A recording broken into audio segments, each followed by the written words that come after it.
Las lenguas romances en la península ibérica, también conocidas como lenguas ibero-romances, se desarrollaron a partir del latín vulgar.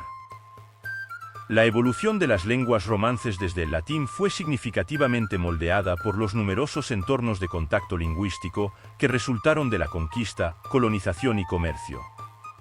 En el siglo VIII, los árabes conquistaron la península ibérica, lo que hoy sería el territorio de España y Portugal.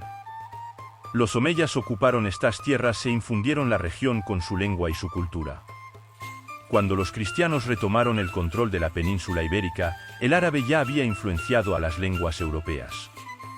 Las comunidades de cristianos ibéricos, como los mozárabes, quienes vivieron bajo dirigentes musulmanes, hablaban una lengua romance influenciada por el árabe.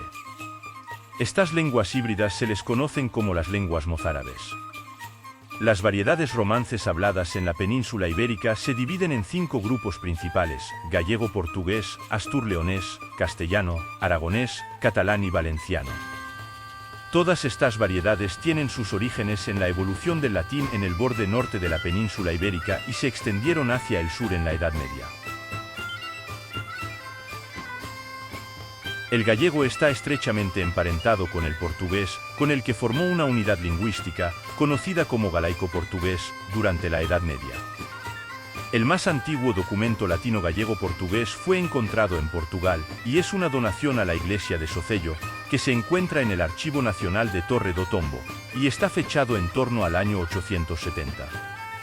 Como características destacadas, el gallego no diptonga las vocales tónicas, o y e, en contraste con el castellano. Además, mantiene la e final, latina. También conserva la f inicial del latín.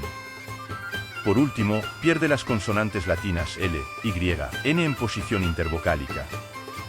El asturiano, también conocido como astur-leones, es una lengua romance que se habla principalmente en la región de Asturias, pero que su distribución histórica comprendió partes de las actuales Galicia, Cantabria, Castilla y León, País Vasco, Extremadura y partes de Portugal. Desde una perspectiva lingüística, el asturiano presenta varias características distintivas.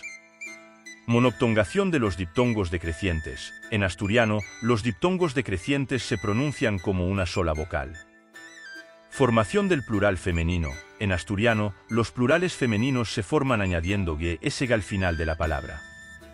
También la go se pronuncia como un diptongo.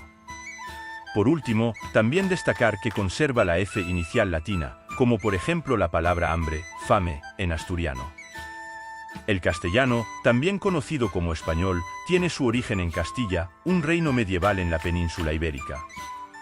Fue la lengua de los reyes católicos y se exportó a las Américas durante el siglo XVI. El castellano se caracteriza por su yeísmo generalizado. Tendencia a la aspiración del fonema S en posición final de sílaba. Distingue la pronunciación de las letras C, S y Z. La pronunciación de la C, más, y, e, se pronuncia como un sonido interdental similar al th en inglés. La pronunciación de la Z más A o U también se pronuncia como un sonido interdental. Otra característica distintiva del castellano es la grafía ñ, originada en las abreviaturas medievales. El aragonés se formó entre los siglos VIII y XI en el Alto Aragón, en las tierras pirenaicas y prepirenaicas. El sustrato lingüístico también desempeñó un papel importante, especialmente la capa vascón-pirenaica, que dejó huellas en la fonética, léxico y toponimia. En cuanto a su fonética, el aragonés presenta una entonación ascendente en las frases, con alargamiento de la vocal final. También conserva la f inicial latina. Utiliza pronombres fuertes tras preposición, con yo, patú. La acentuación fonológica de las palabras es siempre llana, mayoritariamente, o aguda.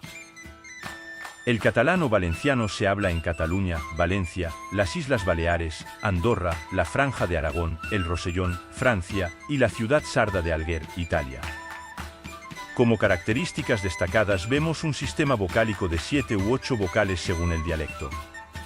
La última, a menudo llamada vocal neutra, aparece solo en posición átona en las hablas orientales y en algunas áreas de las Islas Baleares.